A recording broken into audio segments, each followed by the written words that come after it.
Ikon Allah, jerin matasa guda uku wanda suke matuƙar kama da wato babban mawaƙin nan na masana'antar Kannywood wanda ake masa lakabi da wato Hamisu Breaker. Su dai waɗannan matasa sun kasance daga garuruwa daban-daban suke, yayin da mata cikakken bidiyon hirar mu da muka yi da su a cikin wani shirin namu mai albarka mai suna Hausawa Kano TV.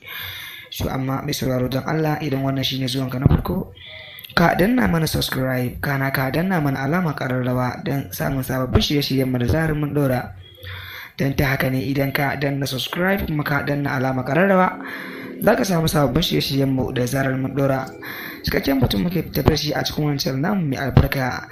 Mai sauraro ka tsaya ka ga ikon Allah yayin da mata cikakken wannan bidiyo a wannan channel namu mai albarka.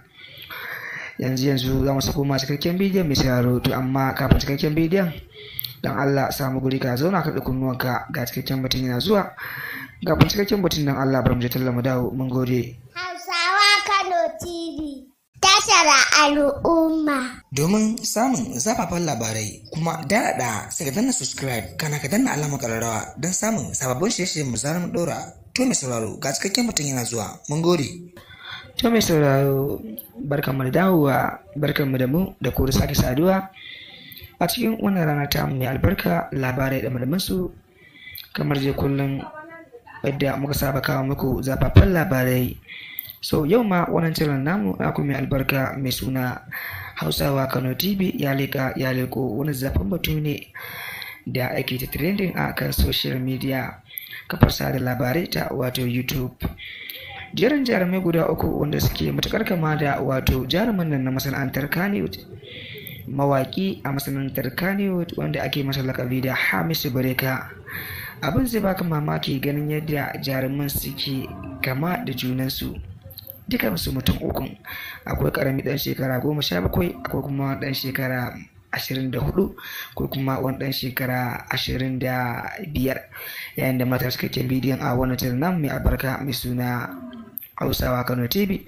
Wannan ba abin mamaki bane mai sauraro, dan kaga wani na kamar mutum yana da wani kamar yadda dai Hausawa suke faɗa. Wasu mutanen sukan ce mai kama da kai mutum bakwai ne a doron duniya. Mun san da cewa Allah ya wuce nan, Allah abin tsoro ne, Allah kuma al'alimu ne, kuma Allah alhakamu ne, Allah mai hikima ne. To mai sauraro ka manta dan Allah, inda ya shi wannan zuwanka na farko kan wani channel namu mai albarka mai suna Hausawa Kano TV, ka daure ka danna mana subscribe, kana ka danna mana alamar ƙararrawa don samun sabbin shirye-shiryen mu da zarar mun ɗora.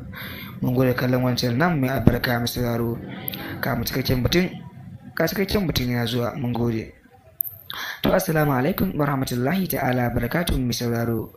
Waɗannan jarumai ɗaya ya kasance daga Zaria, ɗaya kuma ya kasance daga Gombe, sai kuma kanin shi wato mawaƙin ne Hamisu Breaker.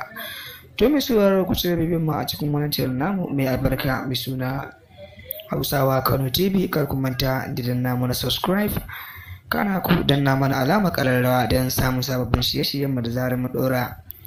Ku biyo mu a cikin wancan namu domin samun sharhi akan abubuwa daban-daban, yayin da muna tattaunawa akan wato wannan masana'anta ta Kannywood har ma da wajenta, yayin da a gaba za mu kawo muku batutuwa daban-daban. To mai sauraro kuma cika surutu, mun gode kallon wancan nan mai albarka, Allah saka da alkhairi.